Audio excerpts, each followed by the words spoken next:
9వ తేదీ జరిగిన ఇన్సిడెంట్ చాలా బాధాకరం.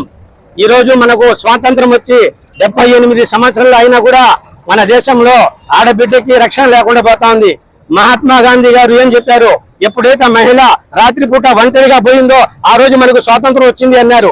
ఈ రోజు సోదరులారా పట్ట పగలు కూడా పోవడానికి ఆడబిడ్డ భయపడతా ఉంది. ఈ మధ్య ఆ బస్సులు కూడా అలాగే జరిగింది.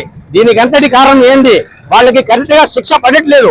మన కేంద్ర ప్రభుత్వం కానివ్వండి, ఆ రాష్ట్ర ప్రభుత్వాలు కానివ్వండి, సరైన శిక్ష విధిస్తే ఈ మరి జరగదు. వాళ్ళు రాజకీయ నాయకులు అండదండాలతో బయటకు వచ్చేస్తా ఉన్నారు. మరలా ఈ మరి అగీతాలు జరుగుతా ఉన్నాయి. అందుకని వరల్డ్ హ్యూమన్ రైట్స్ తరఫున దీన్ని మేము ఖండిస్తా ఉన్నాము.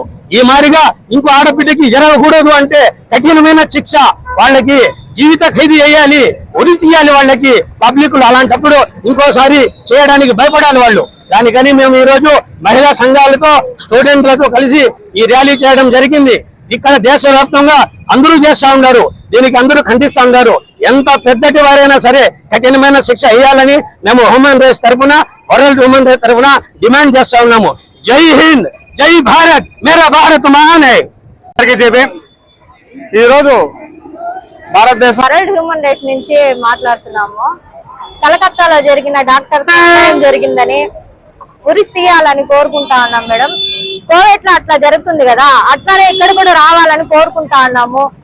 మహిళలకి రక్షణ అనేది ఎక్కడా లేదు, లేకుండా పోతా ఉంది. కోవిడ్ లో ఎట్లా తలలు నరికేస్తారు, ఇక్కడ కూడా అలాగే నరకాలి, లేకుండా శిక్షించాలి అని కోరుకుంటా ఉన్నాం మేడం. ఇంకోసారి చేయాలంటే భయపడాలి వాళ్ళు. మహిళలకి రక్షణ అనేది కల్పించాలని కోరుకుంటా ఉన్నాం మేడం. హ్యూమన్ రైట్స్ తర్వాత నుంచి ఖండిస్తున్నాం మేడం.